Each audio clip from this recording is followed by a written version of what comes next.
duubatti xiqqoo si deebisee guyyaa artiist Hacaaluu ajjeefame san akkamitti dhageette ati? Maaltu si dhagahame? Eessa turte?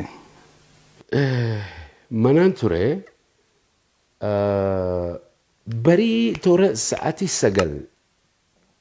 9 halkan keessa ka'eetiin wannoo keessa living roomii keessa saalonii keessa ifaa ibsee anaa ta'u gurbaan wannoon kiyya eenyu shofeerri kiyya dhufe gara mana gara duubaatiin wannoo qaba qulfii qaba achi banee dhufe aboo maal taate hin rafne jennaan booyaa jira innaa maal taate jennaan bara Hacaaluu ajjeesanii I couldn't believe it wannuma tokkotu wannoo na godhe guyyaa guutuu sa'aatii 9 kannatti hime haga galgala kaanii hirribaan rafuu dadhabe akkam dubbachuun dadhabe jechuu kooti amsa takka akkas ta'eetiin hin beeku jireenya kiyya keessatti jechuun silent maal shock diidhaan ta'e hedduun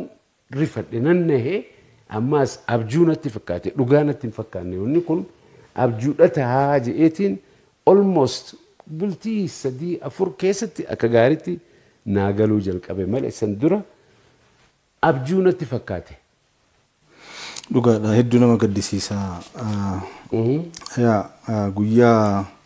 Guyyaa sanitti taanee egaa uummanni bal'inaan bahee gadda isaa dhageessisaa ture.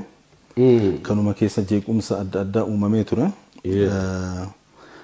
Mee akkamitti ilaalte ati namni egereefis argitee namootiin akka Hacaaluu uummata biratti jaalatamaa kabajamaa ta'an argitee rakkin akkana gahuu ni mala.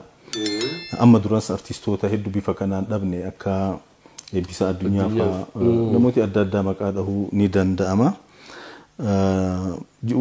Artistoonni kun haa ta'anii namootiin argitee mirga namaatiif falmatan kuni jalqabaniitu wareegamni akkana akka isaanirra gahu beekaniitu argitee waan kana keessa seenanii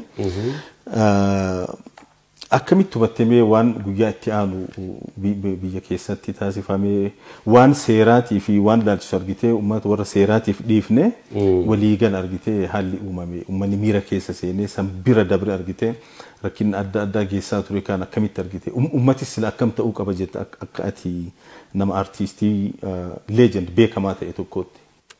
Well ilaalchi namaa garaagarummaa qaba akkuma fuula keenyaa kanatti garaagarummaa qabnutti ani rakkoolee jedhanii kan himan rakkoo hin jedhuuni maaliif kuni waanuma humnaan dhufee kiisii keessa galee boorsaasi keessa kiisii keessarraa yoo fudhattu react yoo hin goone ati rakkoo qabda jechaadha. Uummanni waa balleessa jedhaniis balleessaadhaa miti dhugumatti wanni godhan mirga isaanii wanna godhuudha. Garuu gama seeraatiin yoggaa dhuftee ilaaltu nama hundumaa Oromoo hundaa miti kan akkas godhe. Nama xinnaa tokko xinnaa fraction nama xinnaa tokko. Ammoo akka haqaatitti artistii guddaa akka isaa akka eebbisaa addunyaa fi kanneen ifi jira nuun deemu liidaroota keenya yoggaa qabanii wannoo godhan react godhuu dhabuun du'a jechaadha. Kanaas mootummaan inuma beeka addunyaa keessa jira hundi bakka hunda as duwwaadhaa miti namni yoggaa wanoof Floyd yoggaa du'e maal godhan Ameerikaa nu argite fi Ameerikaa duwwaadhaa miti Awurooppaa Ameerikaa Austraaliyaa hunduma keessaa wanna jira garuu uummanni garii akka itti ilaalu nama waa baballeessee jedhanii himan akka waan Oromoon balleessiteetti yoggaa ilaalan. That is wrong. Absolutely. React godhu dhabuudhaatu inumaatu hamaadha.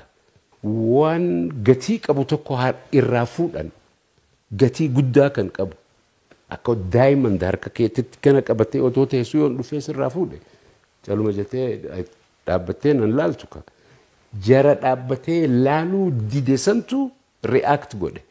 Uummanni Oromoo nama miliyoona 50 keessaa yoo namni kumni tokko waa wanna jedhe kumni tokko miliyoona 50 keessaa maali but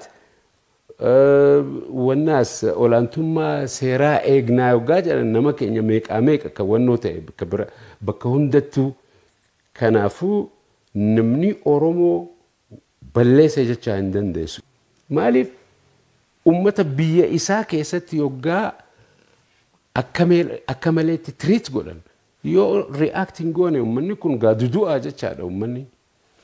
Kanaafuu kuni wanni mul'isa fuulduraaf ammaas wanni akkanaa yoo ta'e wanni akkanaa waan qabnu waan nuti ittiin boonnu kana aadaa keenya yoggaa nu jalaa fuudhan nurra ajjeesanii maarree godhan.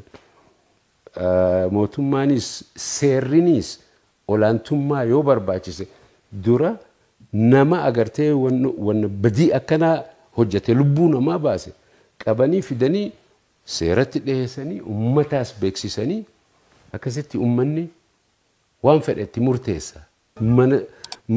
Manni murtii ummata. Mana murtii jedhanii waan assign godhanii achirra wannoo godhan duwwaa otoo hin taane ummanni mataan isaa mana murtiiti. Innaa ummanni haa dhaga'amu.